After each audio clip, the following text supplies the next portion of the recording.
We had an example last month where James Galway did the Mercandante piece, and I sat in the office with the music director and talked on his agents, with the agent on the phone. He said that he was doing the original version, so I ordered the original version from presser, and they said it had to come from Italy, so they sent it from Italy. And 2 days before, we find out that it's not the version he's using, but he was supposed to have sent us the version from Switzerland. So they sent us next day the version, but it was only the third movement because they assumed it was just to be an encore. So a place in Florida that he was going to do it said that they would FedEx it overnight to us. They never came because the airport was closed. So before the first the dress rehearsal, I had to take and Xerox and cut and paste the whole. You know, and anybody outside of the library circle would not appreciate that story. You know, that is a horrible and yet wonderful example of what can happen to any of us. It probably has happened to all of us in some form or another. And thanks for the heads up, because we had Mr. Galway this summer, so I'll put this in the back here. Isn't it up to the soloist to find the different orchestration? No, a lot of your soloists will just, they have a disconnect there. They know what they want to play, but they know nothing more about what goes into it. They just presume the music will show up and they'll play. They don't know. And sometimes the soloist will give, you know how you have in kindergarten, we all played the little telephone game, you know, okay. Well, in orchestras, you have the telephone game only it's at a management level. So the librarian talks to the artistic administrator assistant, who talks to the artistic administrator, who goes to the soloist's manager, who goes to the soloist and asks the question, which now does not resemble in any form at all the question the librarian started out with, okay? We have, Margot and I just shared a little incident with a very famous violinist, and this is not her fault. I'm convinced it's not her fault. We were told she was coming to play the Tchaikovsky concerto without any cuts, okay? And you all know the famous library test question about what are the regular cuts. Okay. Yes. All right. So, no cuts. Well, we're fine with that, and our orchestra happens to have a set of the concerto, where in the finale, we have the starts and stops of all the different possible versions just marked. Now there's nothing through the notes, but then the conductor can stand up there and say, okay, we're going to do X, Y, Z, and everybody knows which 4 bars to jump when. Okay.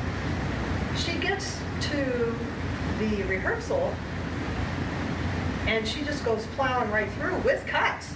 And Leonard's like, but he was able to say to the orchestra, we're doing this now with these little 4-bar cuts, and they were okay. But this was an instance where her management had specifically told us no cuts. So we don't know if she never really was asked, if her management said, well, the last time she played it, she did it, you know, without cuts, so she'll do it without cuts. It just didn't, you know, I mean, we don't know. But these kinds of things happen, and you have to keep a smile on your face, you know, you're not happy, and talk to the soloist in as gracious a manner as possible to get as much information as possible to see if you can solve this problem. Really try and put the big word no at the end of your paragraph, okay, rather than start out with the, we absolutely cannot do that, you may go away now. That's not going to win any friends. And you'll probably hear from your management if you start with that approach. You know? I had an assistant once who thought that I tried too hard to keep the conductor and the soloist happy no matter what it did to the library. And that may be true. Maybe I am that way. But if the conductor and the soloist are not happy, that will certainly translate into the orchestra not being happy. And if it's at all humanly possible for me or for my staff to get this done, we will do it, even if it means we pull an all-nighter, or even if it, you know, we pull out all our stops and we call Amy or whatever and go, Amy, can you please send this out today? And she says, well, it's 5 of 5, Marcia, but if I walk it down to the UPS place, which she has done for us, because I don't make that a weekly occurrence, just every week. Okay, so we've taken care of our soloist. She has found out that we can probably get this orchestration for her, but the orchestra is not going to have perhaps as much rehearsal time ahead of the full orchestra rehearsals we would like, and she just needs to be aware of that. So if she hears clunkers the first day, it's her fault and not ours. Okay. All right. Okay, so the conductor has his edits done. Soloist has her concerto done. What's next? Manager. Okay, how many votes for personnel manager? He wants another copy of the instrumentation sheet, okay? With the changes. With the changes. With the soloist. And any votes for anything else? I could see budget, but I think budget goes one not done. I could see F if it just takes 1 minute to do, and it's ready. Well, I think- Yeah, but if it's something that you just go, okay, here, Well, you're on the go phone away. with personnel. Right, yeah. Well, Mhm. Is your budget file regarding players? I think both D and F are like pretty fast, like 15 seconds. We hope. Just press print and copy, so.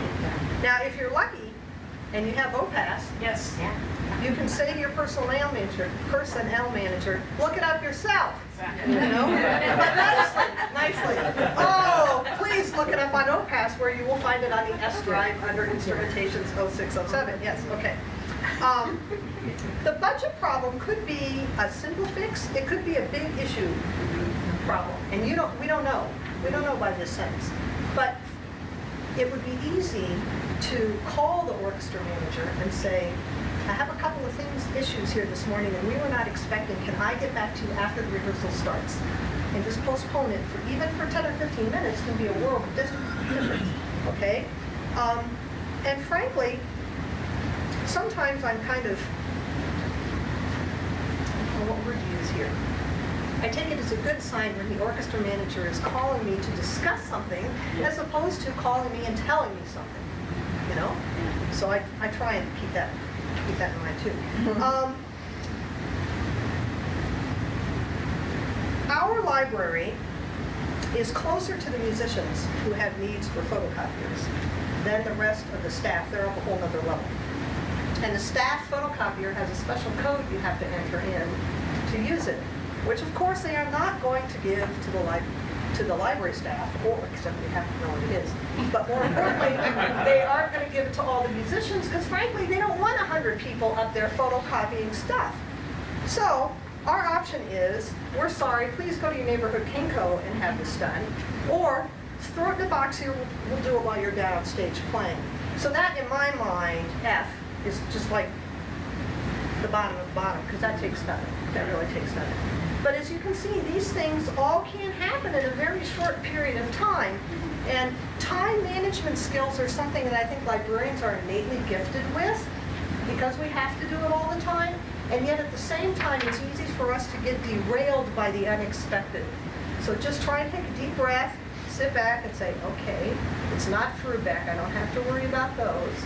It's not, you know, and just have a little Zen moment, and then proceed. You'll be just fine. So that's our little intro to time management thing. The other thing about prioritizing is it teaches each of us a little something about ourselves, about how we think. And I think that's really important. It took me a long time, and I'm still learning this, to realize that the people I work with in my library and I do not think alike, and it's okay that we do not think alike. It took me a long time to appreciate that. And it's not just stylistic differences. I think in some ways, Sarah and I are very similar. In many ways, it's a little eerie. We're very similar. And yet, when it comes to things like this, we can think very differently, and they're both valid processes.